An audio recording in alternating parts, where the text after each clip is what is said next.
क्या होती है पैरामीट्रिक इक्वेशंस? Standard conic. अब स्टैंडर्ड कोनिक की बात कर रहे हैं ना अगर, तो समझे जनरल कोनिक की बात भी होगी।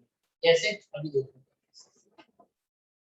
पहले तो मैं लिखता हूँ अपने पास, तो मैं बात कर रहा हूँ इसकी पैरामीट्रिक इक्वेशंस की। और मैं एक और बात बताऊँ आपको, पैरामीट्रिक इक्वेशंस ना सिर्फ आप रिड्यूस लेवल्स को शायद छोड़ दें, आपके बुक में से भी निकाल दीजिए। हालांकि बहुत बहुत कुछ हमारे टॉपिक है सिम्प्लिफिकेशन का जहां तक ताल्लुक है, ठीक है। तो पैरामीट्रिक सबसे पहले सर्कल, कौन सा सर्कल? स्टैंडर्ड, ठीक है। क्या होगा? x square plus y square is equal to r plus ना सिर्फ स्टैंडर्ड होगी, सेंटर वाली। तो फिर इसकी पैरामीट्रिक इक्वेशंस क्या होंगी? इसकी पैरामीट्रिक इक्वेशंस होगी कौन सी? x बराबर होगा r cos थीटा के और y बराबर होगा किसके? y बराबर होगा किसके बेटा? r sin theta. ये होगी किसकी इक्वेशंस? अब अगर सर्कल जनरल फॉर्म में हो तो, सर्कल जनरल फॉर्म में हो तो क्या हुआ? कर तो दी स्टार्ट। हाँ हाँ, बच्चे एडमिट। तो अगर सर्कल जनरल फॉर्म में हो तो क्या होगा? सर x माइनस h बोल दो, x minus a, y minus b बोल दो। तो यहाँ पर भी x माइनस h आ जाएगा, y माइनस k आ जाएगा, y माइनस b आ जाएगा, ठीक है। यानी अगर सर्कल ऐसा हो, मतलब x माइनस 0 तो यहाँ भी x माइनस 0 है, y माइनस 0 तो यहाँ भी y माइनस 0, और अगर कुछ और होगा तो कुछ और आ जाएगा। और अगर कोई जनरल इक्वेशन होगी तो हम पहले उसे स्क्वायर कंप्लीट करके स्टैंडर्ड फॉर्म में रिड्यूस करेंगे, x माइनस समथिंग का स्क्वायर, y माइनस समथिंग का स्क्वायर, और फिर उसके बाद, ठीक है। अगर स्टैंडर्ड की बात हो जाए तो जनरल की बात खुद ही हो जाती है, समझ रहे हो आप? अच्छा, अब इसी तरीके से और क्या? Standard parabola. स्टैंडर्ड पैराबोला क्या होता है? y square is equal to 4x। इसकी इक्वेशंस क्या बनेगी? इसकी इक्वेशन बनेगी x और y की क्या? ये बनेगी a t square is equal to 2a, y is equal to 2, x is equal to a t square, y is equal to एक क्वाड्रेटिक एक लीनियर, क्योंकि आंसर में भी एक क्वाड्रेटिक एक लीनियर चाहिए, तो ऐसा होगा। और आपको पता है इसमें एक ही पैरामीटर होता है, तो कौन सा? ये। इसको याद करना बड़ा आसान है, इसका डेरिवेटिव है, ठीक है। टी स्क्वायर का डेरिवेटिव मैंने तो इसी तरह किया। अब दो बातें करूंगा। पहली जनरल फॉर्म, अगर ये जनरल फॉर्म होगी तो क्या होगा? सर यहाँ आएगा x माइनस y माइनस के का स्क्वायर, और वहाँ आएगा 4a अलग और x माइनस h, तो यहाँ भी आएगा x माइनस h, और यहाँ y नहीं बल्कि y माइनस k। इसको लोग माइनस के को वहाँ बीच में प्लस के बना देते हैं, लेकिन मैं इसको उसी तरह लिखूंगा जिस तरह से मुझे याद करने में आसानी, और आसानी हो रही है जो मैंने क्या बात आपको समझ में आई? देखो हर चीज, अब मेरी बात बहुत गौर से सुनना। मैंने आपको क्या बताया था? मैंने आपको जनरल और स्टैंडर्ड का फर्क यही बताया था कि बिल्कुल जनरल फॉर्म्स स्टैंडर्ड ही होती है, बस जहां जहां x है वहां h ऐड करवा दो, और जहां जहां वहां y है वहां। अच्छा, फिर सब बोला भी था कि आपने क्या बोला था कि सर इक्वेशन में सब्ट्रैक्ट क्यों करवाते हैं और चीजों में ऐड क्यों करवाते हैं? एक्चुअली होता ये है कि हम चीजों में ऐड नहीं करवा रहे, हम सब्ट्रैक्ट ही करवा रहे हैं। यानी x की वैल्यू क्या थी? अगर मैं वर्टेक्स की बात करूं, a, y की वैल्यू क्या थी? 0। इक्वेशन में x माइनस h आया था, y माइनस, मतलब यही होता था ना वर्टेक्स a 0। तो और अब क्या बन जाएगा? a प्लस h और k। तो कैसे बनता था ये? x माइनस h होता था और y माइनस k होता था। वहां जाकर क्या हो जाता कि हम यहाँ पर x और y नहीं लिखते, उनकी वैल्यूज लिखते। तो इस वजह से यहाँ पर चीजें ये h और k प्लस होता है और इक्वेशन में से सब्ट्रैक्ट होता है, यानी h और k x और y में से सब्ट्रैक्ट हुआ है, लेकिन जो उनके आंसर्स हैं उनमें ऐड होगा। जाहिर है यहाँ माइनस हो रहा है तो वहां जाके दैट इज द रीजन, ठीक है। सही है या नहीं? और फिर जाहिर है कोऑर्डिनेट इसका सही लॉजिकल या ज्योमेट्रिक, अगर आप फिगर से इसकी बात देखने जाए तो इसका सीधा सीधा ये मतलब है कि शिफ्ट है, तो जाहिर है कि ऐड यू, ठीक है। अब इसके बाद एक और बात करूं, जनरल फॉर्म की बात करें। सर स्टैंडर्ड पैराबोला ऐसा भी तो हो सकता है x square is equal to 4a, x square is equal to, तो फिर क्या होगा? बहुत ही आसान सी बात है। क्या होगा, तो यहाँ पे x था वो y बन गया, जो y था x बन गया, यहाँ पर भी ये होगा, जो पहले x था वो y बन जाएगा और जो y है वो, तो अगर एक्सिस चेंज हुए तो पैरामीट्रिक इक्वेशन की वैल्यूज वही रहेंगी, उनमें भी x और y इंटरचेंज। तो अगर एक बात कर ली स्टैंडर्ड के लिए तो जनरल की बात भी होगी, सिर्फ माइनस के माइनस एच आना है जो वहां जाके प्लस के और प्लस एच हो जाएगा, और दूसरे स्टैंडर्ड की भी बात, ठीक है। अब इसके बाद एलिप्स की बात कर ली जाए, क्या होगा बेटा एलिप्स में, एलिप्स आपको पता है इज इक्वल टू, इसकी इक्वेशंस क्या बनेंगी, पैरामीट्रिक इक्वेशंस, x और क्या y। अच्छा x का ताल्लुक a से होता है, y का ताल्लुक b से होता है, नजर आ, x में आता है क्या cos, y में क्या आएगा sin, यानी बिल्कुल सर्कल वाली इक्वेशन है, r की जगह a और b आएगा, क्यों, क्योंकि यहाँ पे सेम ही रहता है ना कि दोनों में r है, यहाँ पे हॉरिजॉन्टल एक्स की लाइन कुछ और है और कॉन्जुगेट माइनर एक्सिस की लाइन कुछ और, ठीक है। फिर वही बात जनरल होती तो क्या होता, sir x minus h y minus k, x is equal to this plus h, y is equal to this plus k।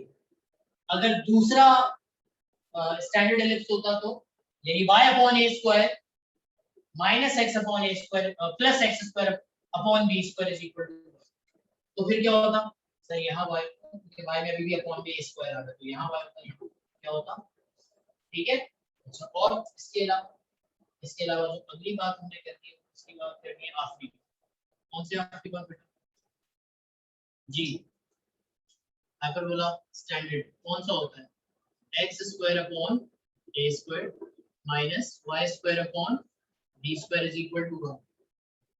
जनाब इसकी इक्वेशंस बताइए, x और फिर y, x क्या होगी y, x होगा, देखो x में ऑब्वियसली a आएगा, y में क्या आएगा b, नजर आ रहा है, तो बस रेशियो याद रखना कौन से आएंगे, रेशियोस कौन से आएंगे, रेशियोस आएंगे यहाँ पे सीकेंड और यहाँ पे क्या आएगा टेंजेंट, क्यों, तो साइन कॉस आ नहीं सकते क्योंकि साइन और कॉस की आइडेंटिटी होती है, तो साइन कॉस के बीच में प्लस होता है, जैसे प्लस माइनस वाली इक्वेशन नहीं है, आप कहेंगे यहाँ माइनस में तो हाँ होता था ना, 1 प्लस टेंजेंट स्क्वायर किसके बराबर होता है, सीकेंड स्क्वायर के, प्लस टेंजेंट स्क्वायर वहां जाकर क्या हो जाएगा, अगर कंफ्यूजन हो रहा है काम, अगर अगर इस इक्वेशन से ये दोनों आ रही है तो फिर इन दोनों से वापस क्या है, ये आनी चाहिए, बोलो तो क्या करें, a को आगे दीजिए b को आगे दीजिए, स्क्वायरिंग बोथ साइड कर दें, x square upon a square y square upon b square आ गया और माइनस करवा दो,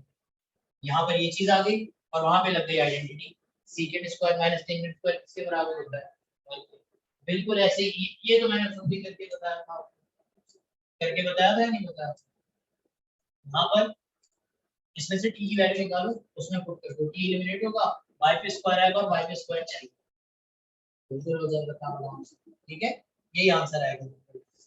और यहाँ पर क्या होगा, सर a वहां गया b वहां गया, स्क्वायरिंग कर दो और साइन और कॉस का आइडेंटिटी लगाने के लिए उनको क्या करवाना पड़ता है, ऐड करवाना पड़ता है, सही प्लस करवा के लाना है, तो आएगा या नहीं, तो इसी दोनों, अगर आप भूल जाओ इन केस अगर आप मिक्स अप कर दो उसको, तो मैं आपको समझा रहा हूँ कि बनी कैसे, ठीक है, और किस वजह से, तो ये हो गया आपके यहाँ पे सीकेंड और टेंजेंट हमारा जनरल फॉर्म होगी तो x minus h y minus k, transverse और कॉन्जुगेट एक्सिस इंटरचेंज होंगे तो यहाँ होगा x के सामने। अब इन पैरामीट्रिक इक्वेशंस के साथ मेरा ख्याल है कि कोनिक से मुताबिक कुछ और नहीं बचा, कंडीशन ऑफ टेंजेंट की बात ही थी ना मैंने, y is equal to mx plus c, बस सही है। अब जरा ये वर्कशीट डिस्कस करें, हां ये चीज होगा कि हम a को y की चीज देते हैं, हम ट्रांसवर्स के साथ ही a को रखते हैं, हम a और b को आगे चेंज करते हैं, दो पॉजिटिव है उसके साथ a रखते हैं, हम लोग कंफ्यूजन होते हैं मुझे आपको, ठीक है, तो उस कंफ्यूजन में पढ़ना ही है, हमने a को हमेशा मेजर ट्रांसवर्स से ही एसोसिएट करते हैं चाहे बड़ा हो या छोटा हो, ठीक है। हां जी शुरू करें, यार ये तो बहुत ही आसान है, क्वेश्चन नंबर 1 क्या जवाब है इसका, क्या बी, हाँ ये बिल्कुल। दूसरा ये कैसे होगा? ये ऐसे होगा कि ये स्टैंडर्ड इक्वेशन लिखी हुई है। क्या लिखी हुई है? ये स्टैंडर्ड इक्वेशन, ठीक है। और अब ये जो स्टैंडर्ड इक्वेशन आपके पास लिखी हुई है, इसको सबसे पहले उस स्टैंडर्ड फॉर्म में रिड्यूस कर दीजिए जो आपने पढ़ी है, ताकि आपको ए मिल जाए। देखो सिंप्लिसिटी निकालनी है, मुझे पता है सी अपॉन ए। अब सी अपॉन ए के लिए सी चाहिए, ए चाहिए, और सी के लिए आपको बी चाहिए। क्या ख्याल? बी नहीं मिलेगा, आप सी कैसे? तो इसके लिए आपको पहले इसको रिड्यूस करना पड़ेगा उस फॉर्मूले की शक्ल में। यानी अगर मैं वर्कशीट डिस्कस कर रहा हूँ तो क्वेश्चन 1 में क्या सूरत है हाल? भाई लिखा हुआ है 4x² प्लस 9y² माइनस 36। तो सबसे पहला स्टेप तो क्या होगा? 4x² as it is, 9y² as it is, minus 36 वहां जाके क्या हो गया? प्लस 36। आपकी बात निकल दूसरे साइड में इससे रिलेटेड। तो अब क्या करेंगे हम? 36 से डिवाइड करेंगे। बताएं क्या होगा? 36 36 36। जी बेटा बताओ क्या बनेगा? x² upon 9 y² upon 4 is equal to 1। तो a² मिल गया 9 यानी a मिल गया 3, b² मिल गया 4 यानी b मिल गया 2। सही कर रहा हूँ? और c का तो कोई मसला ही नहीं है ना। बताओ जरा रिलेशन। इलिप्स है, इलिप्स तो क्या होता था? गलत बोल दिया, उल्टा बोल दिया, ए बड़ा होता था। सिर्फ रियलाइज करें इसकी शेप कि ए बाद में आता था, सी पहले आता था, तो ए बड़ा हुआ। सही है। यानी अगर भूल गए c² माइनस a² या a² माइनस c², तो शेप याद कर लेना कि ए बाद में आता था, सी पहले आता था, तो सी छोटा हुआ और ए बड़ा हुआ, बड़ा माइनस छोटा। तो क्या बनेगा बेटा? a² माइनस c², जिसका मतलब c² बराबर आ जाएगा a² माइनस b² के, यानी 9 माइनस किसके? तो c की वैल्यू कितनी बनी? 5, यानी c² की वैल्यू 5। तो c की वैल्यू कितनी? √5। सेंटिसिटी निकाल लें। क्या फॉर्मूला? c अपॉन a बने लगाए फॉर्मूला और आंसर निकालिए। √5 अपॉन 3। क्या आंसर आ रहा है? ऑप्शन है सही। e is equal to c upon a, यानी √5 अपॉन 3, और जैसा होना चाहिए था वैसे ही है, तो सिर्फ 1। अगला क्वेश्चन, एसेंट्रिसिटी निकालिए इसके एक्सिस दिए हुए। एक्सिस दिए हुए क्या मतलब? ए और बी। अच्छा सेमी एक्सिस तो नहीं लिखे हुए, कौन से एक्सिस लिखे हैं? तो ये ए बी नहीं है, 2a 2b है। 2a 2b है, तो a मिल गया, b मिल गया, c मिल गया। निकालो जल्दी से। a की वैल्यू 16 आ रही है क्या? क्वेश्चन है 2, 2a बराबर है 32 के, जो जाहिर में बड़ा होगा वो मेजर होगा। तो a की वैल्यू कितनी आई?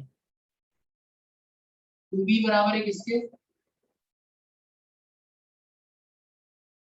12 आ रही है।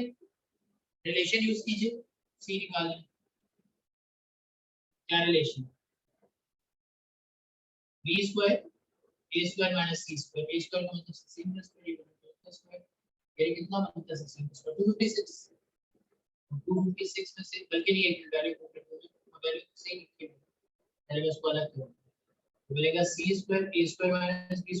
अब मैं लगा c² is equal to 16 plus minus 12 plus यानी 256 में से माइनस करा दो 144। कितना बनता है यार? 112। और इसका स्क्वायर रूट ले लो जल्दी से। तो जो बाहर आ सकता है बाहर निकालो, अगर आ सकता है। मेरा ख्याल है कि ये आता है 4 के टेबल में आता है। 4 के टेबल में आता है। अच्छा 11 इन टर्म्स ऑफ 112 है, सही है। लेकिन मेरा इस ख्याल से होना चाहिए था, तो चलो हम दोनों करते हैं, कोई मसला नहीं। सिंस e बराबर है कि मतलब अब यहाँ पर ये ऑप्शन है, वहां पर क्या ऑप्शन है इलेवन हो, तो आपको तो पूरा करके लेना चाहिए। तो c की वैल्यू कितनी है? 112, और a की वैल्यू कितनी है बेटा? 16। और जरा इसके वेक्टर बनाएं। आई थिंक ये होता है 4, क्या 428 सा 428 सा 112, 430 सा 120 होता है। तो 28 में से फिर 4 निकल रहा है, तो दो 4 का मतलब बाहर आकर एक 4 है ना, और अंदर बचा 7, तो ये बना 4√7। अभी फिलहाल तो ऑप्शन ये है, बिल्कुल सही बात। लेकिन अगर पूरी तरह देखा जाए सिंप्लीफिकेशन, ये बन रहा है मेरे पास कितना, √7/4 कैंसिल हो, और यकीनन लेस देन, ठीक है। फिर पूरा भी कर लें आप, तो कुछ कह नहीं सकते ना ऑप्शन कौन सा। क्वेश्चन 4, या इस तरह के क्वेश्चंस मैं नहीं करवाता, आपको पता है ऐसा नहीं क्यों कह रहा हूं ऐसा, इसलिए क्योंकि point of intersection is actually simultaneous solution, and if that simultaneous solution is taking too long, तो क्या करना चाहिए, उठाएं ये ऑप्शंस और गिवन इक्वेशन में पुट करना। सॉल्यूशन वाले क्वेश्चन को एमसीक्यू में करना सबसे आसान है, ऑप्शंस सेटिस्फाई करेंगे, ना करें तो सही ऑप्शन नहीं है। जो ऑप्शन इन दोनों इक्वेशंस को सेटिस्फाई करते हैं वही आपका राइट आंसर होगा, ठीक है। कौन, अच्छा इसमें ब्रैकेट से ही बने हुए, लेकिन आप समझ जाना कि ऑर्डर टेयर्स है सर, स्मॉल ब्रैकेट्स, तो या तो ये काम कर लो या फिर सीधा सीधा एक काम करो, सॉल्व करना है सॉल्व कर लो, आपकी मर्जी है। क्वेश्चन 3 हो गया, ये जो मैंने करवाया है ये क्वेश्चन नंबर 3 है। 2 में क्या था भाई, अच्छा 1 तो ऐसे ही हो गया था ना, 1 में तो कोई मसला ही नहीं था, तो 2 करवाया और 3 करवाया, और अब मैं 4 की बात कर रहा हूँ। तो y = 3x है, उठाना है जरा इसको पुट कर देना दूसरी इक्वेशन में, क्या है y² का मतलब 9x² -x² = 2, 8x² बना, कैंसिल हुआ कैंसिल, 8x² = 2 बना ना, वहां जाके बना 1/4, x² = 1/4, जिसका मतलब x = क्या, +/-1/2, और y का आंसर आएगा +/3 हो गया, आराम से हो गया। और अगर देर लग रही होती तो आप वेरीफाई कर सकते। इस वक्त आंसर क्या आ रहा है, 3 और +/-1/2 बना, +/3/2 ऑर्डर पेयर बना, +/-1/2 कॉमा, यानी प्लस वाले के साथ प्लस वाला और माइनस वाले के साथ, यानी अगर y अब x जो है प्लस वाला पुट करेंगे वैल्यू में प्लस आएगा, और माइनस वाला पुट करेंगे तभी तो साथ साथ लिखेंगे। तो ऑप्शन ए आप लोग कह रहे हो, ठीक है। अब क्वेश्चन 5 वर्टेक्स निकालना है, निकल सकता है क्या, कौन सी फॉर्म में, पहले ये तो बताओ। अच्छा पैराबोला है, आर यू कन्विंस्ड कि पैराबोला, कोई बात नहीं, पहले आप ये तो जज कर ले पैराबोला है क्यों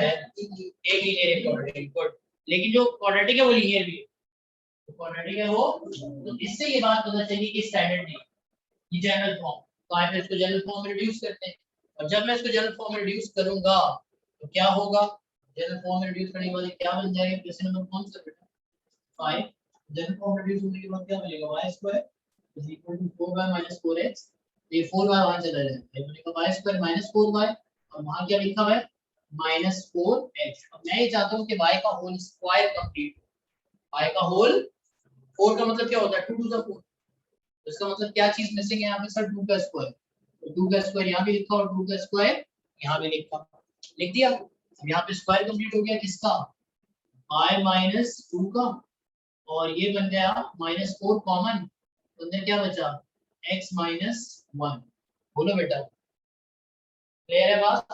अब इसको कंपेयर कर दो स्टैंडर्ड फॉर्म या जनरल फॉर्म से, y - a² = 4a times x - h, तो h मिला 2, h मिला 1 सॉरी, k मिला 2, 4a मिला कितना सर -4, तो a मिला कितना -1, सारे पैरामीटर्स पता चल गए। मैं लेंथी तरीके जाहिर मैं सारे स्टेप्स कर रहा हूँ, ठीक है, आप लोग तो जितनी जल्दी कर सकते हो अच्छा, मैं तो सिर्फ बता रहा हूँ।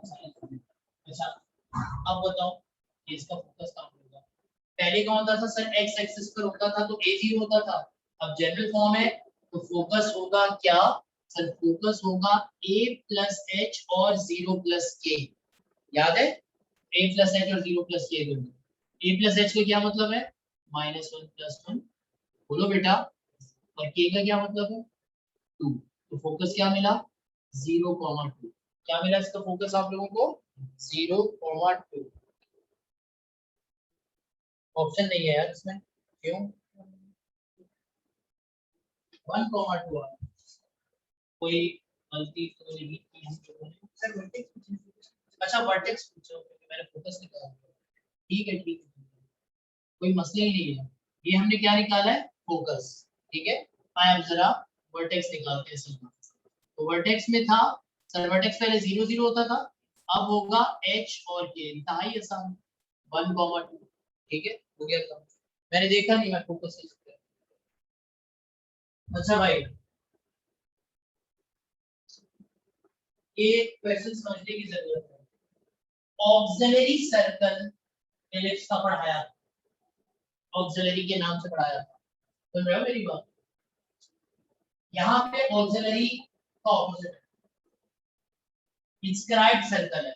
इंस्क्राइब्ड सर्कल समझते हो? इलिप्स के अंदर, गुड। और अंदर भी ऐसा कि फिक्स हुआ हो, उसके एंड पॉइंट इलिप्स के एंड पॉइंट। ठीक है, ऑक्सिलरी सर्कल ये रहा, जिसका डायमीटर क्या होता था, मेजर एक्सिस। और इंस्क्राइब्ड सर्कल क्या होगा, बहुत अच्छे तरीके से समझ सकते हो, जिसके एंड पॉइंट्स माइनर, जिसका डायमीटर माइनर एक्सिस, जिसका डायमीटर क्या हो, अरे यार सर्कल से रिलेटेड, ट्रायंगल से रिलेटेड सर्कल तो जानते हो, एक वो जिसके ट्रायंगल अंदर होता है, सर्कल बाहर होता है, और एक वो जिसका सर्कल अंदर होता है, ट्रायंगल बाहर होता है। तो यहाँ पर भी मामला, तो सर्कल बाहर था, इलिप्स अंदर था, ऑक्सिलरी था, सर्कम नहीं था, सर्कम सर्कल नहीं था। और जब अंदर था सर्कल, तो क्या होगा, इंस्क्राइब्ड। तो इसका मतलब ये, मैं ये चाहूंगा कि फिगर यहाँ पे अगर कहीं पे बन जाए थोड़ी सी बेहतर साफ सुथरी, बड़ा अच्छा होगा। देखिए इसको एक बनाओ, ताकि जो लोग टेक्नोलॉजी का इस्तेमाल कर रहे हैं उन्हें भी नजर आए। जी, मैंने तो अब ये बताया कि इसका ये इलिप्स है कौन सा। भाई ऐसा है कि इसमें किसका डिनोमिनेटर बढ़ाएगा, x का। x के नीचे 16 आएगा, y के नीचे मेरे ख्याल से 9 आएगा, तो 4 और 3, ये है 4 और ये है कितना, 3। तो ये बन गया आपका एलिप्स, ये है आपका गिवन एलिप्स। मैंने क्या किया, मैंने जल्दी जल्दी अपने जहन में इसको स्टैंडर्ड फॉर्म में रिड्यूस किया, और फिर मुझे पता चल गया a स्क्वायर b स्क्वायर क्या है, और a की वैल्यू निकाली और अपने हिसाब से बनाया, अपने हिसाब से इक्वेशन के साथ। अब इंस्क्राइब्ड सर्कल क्या होगा, वो सर्कल जो कि कॉन्सेंट्रिक होगा, AC का है, सेंटर भी इसी वाले का होगा, और उसका, अच्छा देखो मैं सर्कल प्रॉपर नहीं बना सकता ना, यहाँ पे मैं बनाऊंगा सर्कल तो आप लोग हंसेंगे, इसलिए मैं डॉटेड बना, ठीक है। जो इलिप्स के इंस्क्राइब्ड सर्कल की बात कर रहे हैं, वो सर्कल है, यानी इंस्क्राइब्ड सर्कल की मैं लिख के देता हूँ यहाँ पे, inscribed circle is the circle, कौन सा, क्या लिखूं, विद क्या, with minor axis of the ellipse as its diameter, या whose diameter, ऐसे लिख दो, whose diameter is the क्या, minor axis of the ellipse। जो ellipse का minor axis है यानी b, semi minor axis b, वो इसका रेडियस और सेंटर तो वही है। b की वैल्यू निकाली थी, क्या वैल्यू निकाली थी, पहले तो ellipse बताना मुझे क्या था, 9x square plus 16y square, क्या 144 था, 144 से डिवाइड किया तो ये बना था x स्क्वायर अपॉन, और ये बना था y स्क्वायर अपॉन, और ये कितना बना था 1, a मिला b मिला, a square b square, a की वैल्यू मिल गई हम लोगों को 4 और b की वैल्यू मिल गई, इसी को देख के मैंने डायग्राम बनाया और x का डिनोमिनेटर बढ़ा था, इसके हॉरिजॉन्टल बना, सही है। अब बताओ सर्कल क्या बनेगा, सर्कल ये बनेगा, ये रेडियस, यानी r is equal to, that is r is equal to b, जो कि कितना है 3, therefore इसका सेंटर ओरिजिन था, तो इसका सेंटर भी ओरिजिन होगा x स्क्वायर y स्क्वायर, और r स्क्वायर की जगह क्या आ जाएगा 3 स्क्वायर, यानी कि क्या, चलो जल्दी से लिखो 9 है, क्या ये चीज यहाँ पे मौजूद है। अच्छा ऑक्सिलरी सर्कल होता तो क्या होता बेटा, तो मेजर एक्सिस रेडियस, यानी क्या रेडियस होता 4, तो बी ऑप्शन सही होता है।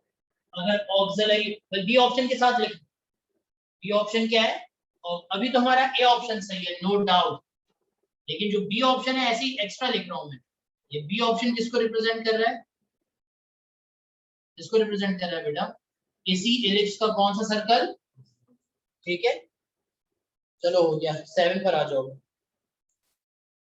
इंतहाई आसान। क्या लिखा है कि अगर ये पैराबोला इस पॉइंट से पास हो रहा है तो बताओ इनकी वैल्यू क्या होगी। कैसे बताओ?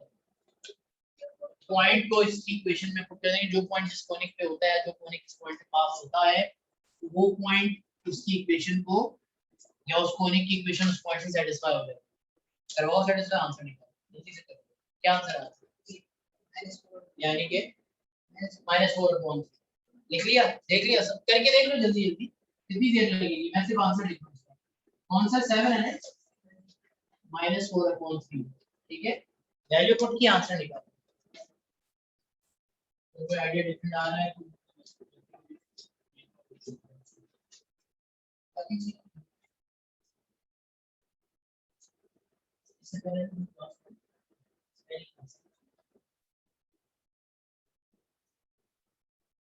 length of lateral septum of this hyperbola, lateral septum की लेंथ निकालनी है बेटा। 2b² होता है, तो b और a चाहिए और निकालने। स्टैंडर्ड फॉर्म में रिड्यूस करो जल्दी से, तो ये क्या बनेगा? 8x² - 4y² = 16। जैसे मैंने 16 से डिवाइड किया तो बना x²/16। ये क्या बना? y²/4। और ये क्या बना? 1। तो a² समझ आ रहा है? a² कितना बना? 16। तो a कितना बना? b² कितना बना? 4। तो b की वैल्यू क्या बनी? 2। बस काफी है, काफी है। लेंथ ऑफ लेटस रेक्टम या लेटरल रेक्टम क्या होती है बेटा? 2b² वैल्यू पुट करवाना जरा। b² का मतलब है 4 और a का मतलब 4। 4 से 4 कैंसिल हो गया यार, तो आंसर क्या मिला? लेंथ है ना, डिस्टेंस है 2 यूनिट्स है, ऑप्शन है। 9 पुट करोगे? एक 9 में गलती है, बोलो क्या लिखा? हाइपरबोला हुआ है और है क्या ये? एलिप्स। तो जो इक्वेशन है उसके हिसाब से करो, हाइपरबोला को एलिप्स बनाओ, वर्ड हाइपरबोला को एलिप्स बनाओ, या तो फिर इक्वेशन में माइनस लगाते। लेकिन अभी फिलहाल इक्वेशन जो लिखी हुई है लिखी रहने दो, हाइपरबोला की जगह क्या लिख दो? एलिप्स। कर लोगे खुद काम आप लोग। जनाब क्वेश्चन 10 में आपको बता चुका हूँ, 9 आपका होमवर्क है। क्वेश्चन 10 में आपको बता चुका हूँ, बोलो बता चुका हूँ ना बेटा? ये करके बताऊं दोबारा? रेक्टेंगुलर के लिए क्या होता है? जल्दी से आप लोग भी कर लो। रेक्टेंगुलर हाइपरबोला के लिए ये होता है a = b। रिलेशन यूज करना। क्या रिलेशन? b² बराबर बड़ा माइनस छोटा। हाइपरबोला के लिए कौन बड़ा होता है? c बड़ा होता है क्योंकि वो आगे होता है a के मुकाबले। तो क्या बनेगा? c² - a²। वहां जाकर क्या हो जाएगा? प्लस। वैल्यू पुट करो, दोनों बराबर हो तो बनेगा a² + a², जो कि कितना बनेगा? 2a²। और c की वैल्यू निकालो तो √2 और a² बाहर आके 1। अब निकालो सेंट्रिसिटी c/a, यानी √2a/a। a से a कैंसिल, क्या मिला? √2 और ग्रेटर देन होना चाहिए था। तो eccentricity of a rectangular hyperbola. Again मैंने ज्यादा स्टेप किए, आपको ये सारे स्टेप करने की जरूरत ही नहीं पड़ी, चाहिए आपको याद। ठीक है, तो मैं मेरा काम क्या है कि मैं ज्यादा से ज्यादा काम करता हूँ, कंफ्यूजन वो जरा सा भी वो काम को देख लें, फिर प्रैक्टिस करते हैं करते हैं साथ में स्पीड को एडजस्ट कर लें। अच्छा इसके बाद, हाँ भाई, अगर ए और बी बराबर हो, ऊपर दे चुके हैं इसका जवाब, जल्दी बताओ जल्दी।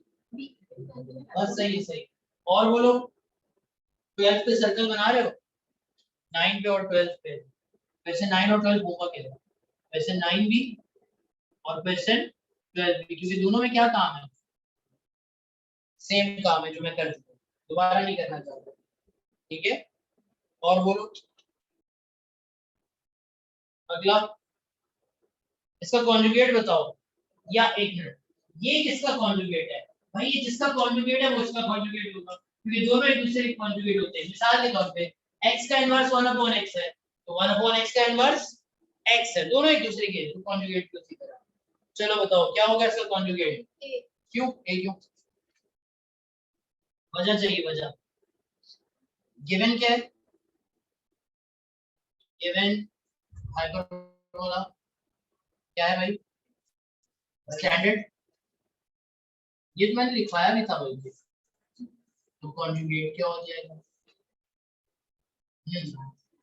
Y square upon b square, है ना। अब तो ए नहीं आएगा क्योंकि सिर्फ एक्सिस का नाम चेंज हो रहा है, वैल्यू सेम है, जितनी लेंथ इसके ट्रांसवर्स की थी उतनी ही लेंथ अब इसके कॉन्जुगेट की है, तो ये ए यहाँ आएगा और ये, ठीक है। चलो, और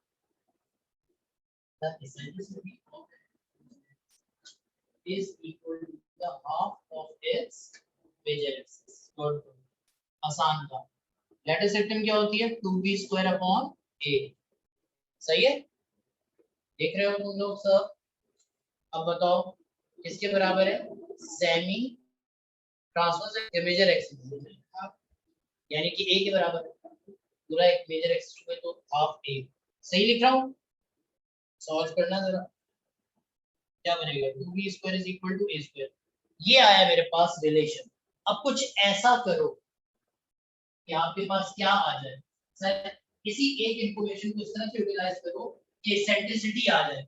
अब एसेंट्रिसिटी का जाहिर है फॉर्मूला जहन में आया, कौन सा फॉर्मूला है सर, एसेंट्रिसिटी बराबर होती है किसकी, तो एसेंट्रिसिटी के लिए सी आना जरूरी है, एसेंट्रिसिटी के लिए, या आप एक काम करो ना, चलो सी आना जरूरी है, सी तो है ही नहीं यहाँ पे, कोई बात नहीं, बी स्क्वायर तो है, रिलेशन है बी स्क्वायर का, उसमें ए और सी होता है, बोले होता है, आप क्या चाहते हो एसेंट्रिसिटी आ जाए, तो एसेंट्रिसिटी के दो पैरामीटर्स होते हैं सी और ए, लेकिन एक्चुअली मैं नहीं चाहता कि ई आ जाए, मैं चाहता हूँ सी अपॉन ए आ जाए, या तो डायरेक्ट ई आ जाए। अब ऐसा भी जो है, ऐसी भी अंधी नहीं चल रही कि ए भी जो है वो ई बन जाए, हाँ लेकिन ए बी का सी से जरूर ताल्लुक होता है, तो सी बन सकता है, तो मैं चाह रहा हूँ कि यार ये सी बन जाए, तो बी स्क्वायर की जगह रिलेशन यूज करते हैं, और एलिप्स है तो रिलेशन क्या होगा, सी, ना ना ना फिर उल्टा बोला, एलिप्स है और मुझे भी कंफ्यूज कर, जी ऐसे नहीं करो यार, मुझे कंफ्यूज नहीं करो, अपने मुश्किल से रट्टा लगा।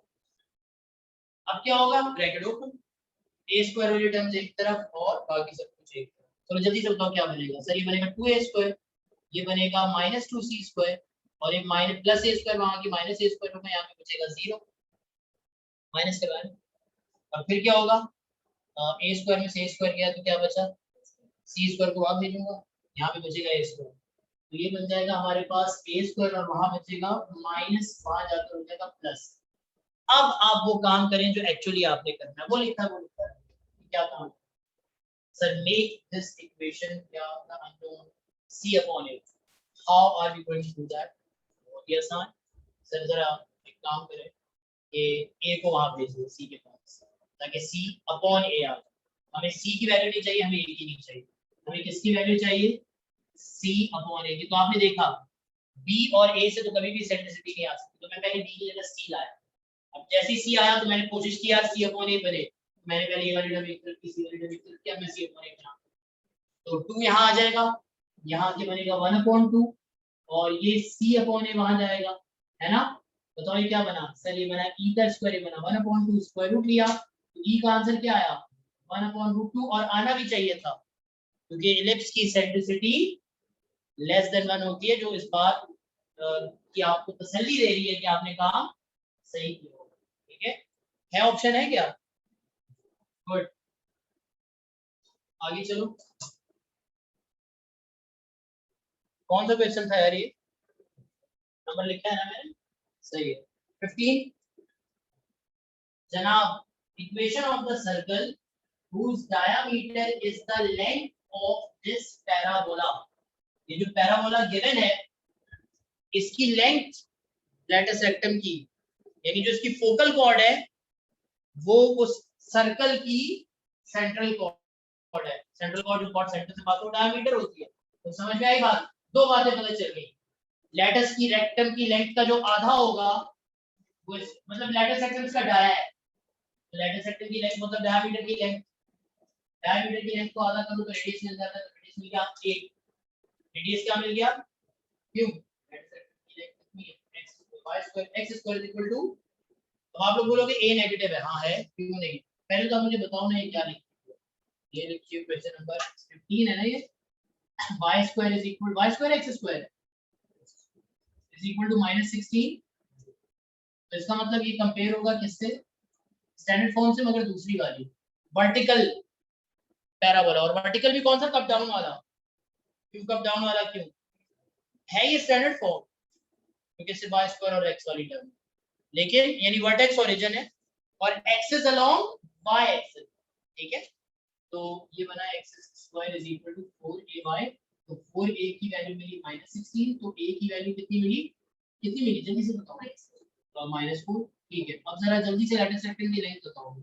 4a इसके बराबर 16 यूनिट्स। ये क्या है, लेंथ, डायरेक्ट लिख दूं क्या है ये, लेटेस्ट रेक्टेंगल। जरा जल्दी से फोकस निकाल, फोकस होता है सर 0a। क्यों, फिर वो बात, इतनी सारी चीजें कैसे याद रखूं, तो नहीं याद रखनी कि यार y एक्सिस पे एक्सिस है तो फोकस भी कहां होगा, y एक्सिस पे, इस वजह से 0a का मतलब बताओ जल्दी से, 0 माइनस 0। तो लेटेस्ट रेक्टेंगल का मिड पॉइंट फोकस होता है और लेटेस्ट रेक्टेंगल की लेंथ डायमीटर से निकल आएगा रेडियस और सेंटर फोकस होगा। बोले होगा या नहीं, ये बात बिल्कुल ऐसे है जैसे 8 -4 पे फोकस है, वर्टेक्स ओरिजिन है, ये है आपका गिवन पैराबोला।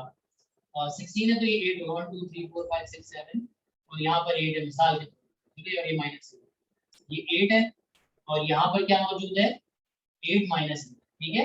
ये लेटेस्ट रेक्टेंगल की लेंथ है 8 यूनिट यहाँ पे, 8 यूनिट यहाँ पे, और ये इसका फोकस है कितना, 0 माइनस। सर्कल कौन सा है, सर्कल वो है जिसका डायमीटर इसकी लेटेस्ट रेक्टेंगल है। तो इसकी इक्वेशन क्या बनेगी, सेंटर होगा इसका क्या, x माइनस 0 का स्क्वायर, ठीक है, plus y minus minus plus 4 का स्क्वायर, और r स्क्वायर का मतलब क्या बनेगा बेटा, 8 का स्क्वायर।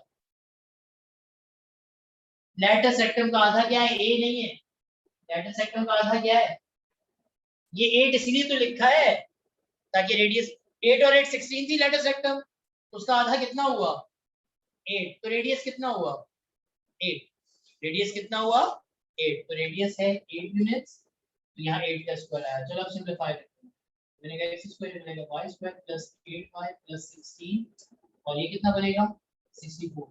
अच्छा कांस्टेंट मेरा ख्याल उस तरफ है इस तरफ है, इसी तरफ है, तो -64 और वहां बचेगा। तो आंसर बताना जल्दी से, x square plus y square plus 8y minus 48 is equal to 0। बताओ कौन सा ऑप्शन है, बी ऑप्शन। क्या समझ में आया, नहीं कोई कंफ्यूजन है, बहुत आसान है। अगर एनालिसिस आता है तो जाहिर है कि मैंने अब डायरेक्ट किया, मैंने ये काम डायरेक्ट किया है। स्टैंडर्ड फॉर्म क्या होती है सर्कल की, स्टैंडर्ड फॉर्म होती है सर x माइनस a का square plus y minus b का square is equal to r square. अब r मैं लिख देता हूँ, r क्या है, half of the latest rectangle, half of the latest rectangle. तो 1/2 के साथ क्या आया 16, तो ये क्या बन गया 8। सेंटर a b इसके बराबर है सर फोकस के बराबर, क्यों, क्योंकि डायमीटर फोकस पे होने से जो डायमीटर का मिड पॉइंट है, ये जो फोकस का मिड पॉइंट है वो ही सेंटर होता है। तो लेटेस्ट रेक्टेंगल का मिड पॉइंट फोकस है, फोकस है सेंटर, ठीक है। तो सेंटर पता चल गया, रेडियस पता चल गया, इन द एंड मैंने सिर्फ और सिर्फ फार्मूले में वैल्यू पुट की, सिंपलीफाई, ठीक है बेटा। आगे चलो 16 अब इक्वेशन ऑफ द टेंजेंट निकालनी है, पॉइंट स्लोप फॉर्म है, पॉइंट स्लोप फॉर्म है ना यार, कैसे करोगे बताओ मुझे, डिफरेंशिएट करोगे, पॉइंट की कोऑर्डिनेट्स पुट करोगे और पॉइंट स्लोप फॉर्म लगाओगे। चलो और डेरिवेटिव निकालें इसका, कौन सा है 16 x square minus y square is equal to 12, derivative 2x minus 2y is equal to 0 और साथ में ऑब्वियसली dy अपॉन dx। इसको उस तरफ भेजा तो इक्वल टू हो गया, 2 से 2 कैंसिल हो गया, तो dy अपॉन dx की वैल्यू क्या बन गई, x अपॉन यस, डायरेक्ट किया, करना भी चाहिए डायरेक्ट, ठीक है। अब बताओ क्या बनेगी, ये सिर्फ अभी डेरिवेटिव, आप चाहते हो ये स्लोप बन जाए टेंजेंट का, तो उसके लिए क्या करना होगा, पॉइंट ऑफ टेंजेंसी पुट करना होगा। करना जरा पॉइंट ऑफ टेंजेंसी पुट, क्या वो पॉइंट है 4,2, ये बन जाएगा स्लोप क्या 4/2 किसके बराबर सर 2 के बराबर, सही है ना यार, गलती तो नहीं की कोई मैंने? ठीक है, अब बताओ आगे क्या होगा। सर यहाँ पे लगेगी अब points to form y minus y1, यानी मैं लिख देता हूँ इक्वेशन ऑफ टेंजेंट। और अगर इक्वेशन ऑफ नॉर्मल होती तो y1 x1 यही रहता 4 2, बस स्लोप m की जगह 2 की जगह -1/2 आता। समझ रहे हो ना बात को? टेंजेंट पर परपेंडिकुलर होता है नॉर्मल। तो खैर अभी तो टेंजेंट, तो ना पुट करवाएंगे, जल्दी से पुट करवाओ। क्या बनेगा? y माइनस 4 और m का मतलब 2 टाइम्स x माइनस, बल्कि x माइनस 4 है, y की वैल्यू 2 है। चलो ब्रैकेट ओपन करवाओ जल्दी से। y minus 2 is equal to 2x minus 8। अब इस y माइनस 2 को वहां ले जाओ, यहाँ बचेगा 0, माइनस y और प्लस 2 बन जाएगा, तो इक्वेशन बन जाएगी 2x minus y minus 6 is equal to 0। अल्लाह करेंगे हो इसमें, देखो है कौन सा, ये ऑप्शन। गुड, एसेंट्रिसिटी निकाल के बताना भैया जी, कोई भी ऑप्शन नहीं। 17 की एसेंट्रिसिटी, एसेंट्रिसिटी का फॉर्मूला हम सबको पता है, c upon, hello hello, eccentricity क्या होती है? ठीक है, चाहे हाइपरबोला की हो चाहे एलिप्स की हो, लेकिन मसला ये है कि आंसर अंडर रूट में। कोई बात नहीं, अभी करते हैं अंडर रूट लगाते हैं। यहाँ पे अंडर रूट लगाना है जबरदस्ती का? जी सर जबरदस्ती का, तो लगा दो, कोई बात नहीं, खैर है। जब लगाओ तो उसको बैलेंस कर देना। तो अगर अंडर रूट लगाओगे तो बैलेंस करने के लिए इन दोनों पर क्या लगाना पड़ेगा? स्क्वायर भी लगाना पड़ेगा। जैसा था वैसे ही, ऑप्शंस ऐसी है ना, मैं क्या करूं, मजबूर। आगे क्या किया जाए? सर सी स्क्वायर आंसर में नहीं है, कोई बात नहीं, रिलेशन यूज कर। सी स्क्वायर आंसर में नहीं है तो सी, अगर ए स्क्वायर ना होता तो ए स्क्वायर पे रिलेशन रखता, क्योंकि इस वक्त ऑप्शंस में सी नहीं है, ए बी या 1 है, तो इस वजह से सी स्क्वायर पे रिलेशन, रिलेशन याद है हाइपरबोला के लिए। और हाइपरबोला क्या रिलेशन था बेटा? C b square is equal to c square minus a square. इसका मतलब सी स्क्वायर बराबर है किसके? A square plus b square की वैल्यू पुट कर दो यहाँ पे। देखो ई की वैल्यू क्या, मेरा ख्याल है आगे अब कोई डाउट रह जाता है जहन में? अगर रह जाता है तो बड़े अफसोस की बात है, ऐसे ब्रेक कर दो। क्या बनेगा? जिस तरह से लिखा है 1 प्लस बी स्क्वायर अपॉन ए स्क्वायर, या बी स्क्वायर अपॉन ए स्क्वायर प्लस 1। प्लस है ना बीच में, आगे पीछे करने से कोई फर्क नहीं पड़ता। वो ऑप्शन में मुझे पहले नजर आ रहा था तो इसलिए, बल्कि 1 प्लस बी स्क्वायर अपॉन ए, ठीक है, 1 अलग है और बी स्क्वायर अपॉन ए स्क्वायर अलग है। चलो बस सही है। कौन सा ऑप्शन है? ए ऑप्शन है, ठीक है। और बोलो यार। हाँ भाई क्वेश्चन 18 लिखवाया था बकायदा, ये मैंने चैप्टर 3 पढ़ाते वक्त ही लिखवा दिया था। क्या? होमोजेनियस इक्वेशन है। होमोजेनियस इक्वेशन तो कंबाइंड इक्वेशन होती है दो स्ट्रेट लाइन की, जो पास हो रही हो कहां से? ओरिजिन से, ठीक है। अच्छा याद है, तो ये भी तो होमोजेनियस इक्वेशन है, तो ये भी कंबाइंड इक्वेशन होनी चाहिए। नहीं सर, क्यों? खुद ही सवाल कर रहा हूँ, खुद ही जवाब दे रहा हूँ, क्या करूं? क्यों? क्योंकि कांस्टेंट जीरो नहीं है। एक मिनट बेटा, आज आप कौन सा क्वेश्चन कर रही हो? एक्स वाई इक्वल टू 1 वाला कर रही हो क्या? रुक जाओ रुक जाओ, बस एक आखिरी सवाल जरा मैं,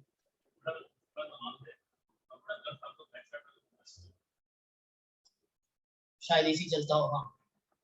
अच्छा, तो क्या कह रहे थे भाई हम ये कह रहे थे कि एक्स वाई इक्वल टू 0 होता ना, तो आइदर और करके दो लीनियर इक्वेशन आ जाती, तो ये क्या होता? दो लीनियर इक्वेशन की कंबाइंड इक्वेशन। और कांस्टेंट जीरो होने की वजह से दोनों पास हो रही होती है ओरिजिन से। लेकिन इस वक्त कांस्टेंट, तो क्या बताया था मैंने कि x y is equal to c square वाली इक्वेशन जो होती है, x y is equal to c square type की जो इक्वेशन होती है, वो रिप्रेजेंट करती है किसको? वो रिप्रेजेंट करती है किसको बेटा? किसको? रेक्टेंगुलर क्या? जिसका एनालिसिस पता नहीं, ये बॉयल्स लॉ का ग्राफ था शायद, अगर बॉयल्स लॉ का ग्राफ बना दे शायद ऐसा कुछ हाइपरबोला आता है, ठीक है। ये जो हाइपरबोला आता था, if I am not mistaken, सही से याद नहीं मेरा ख्याल, तो ये जो है आपके पास ये वाला रेक्टेंगुलर हाइपरबोला, यानी कॉन्जुगेट और ट्रांसवर्स एक्सिस बराबर है, लेकिन अब ना एक्सिस एक्सिस एक्स के पैरेलल है ना एक्स के अलोंग, बल्कि किसी और ही टेढ़ी मेढ़ी सी लाइन पर, ठीक है। ये यानी वो हाइपरबोला है रेक्टेंगुलर जिसका वर्टेक्स सी सी पर, इसका वर्टेक्स सी सी और माइनस सी, ठीक है। यहाँ पे सी आ रहा था जो कि सी एक्चुअली 1 है, तो 1 -1 और -1 और 1, ठीक है। लेकिन खैर इसका एनालिसिस हमारे कोर्स में नहीं है, हमें सिर्फ इसका आंसर बताना था। टाइम शायद भाई ने इशारा कर दिया कि खत्म हो गया, बाकी जो क्वेश्चन बचे इंशाल्लाह इसका आंसर डिस्कस करके खत्म कर देंगे, और जितने आप खुद से कर सकते हैं कर लीजिएगा। वर्कशीट्स आपके पास हैं। एक चीज जो मुझसे हुई है कि मैंने पीडीएफ शेयर नहीं की ग्रुप में, वो भी कर दूंगा, ठीक है। इंशाल्लाह नेक्स्ट क्लास में मिलते हैं। चलें।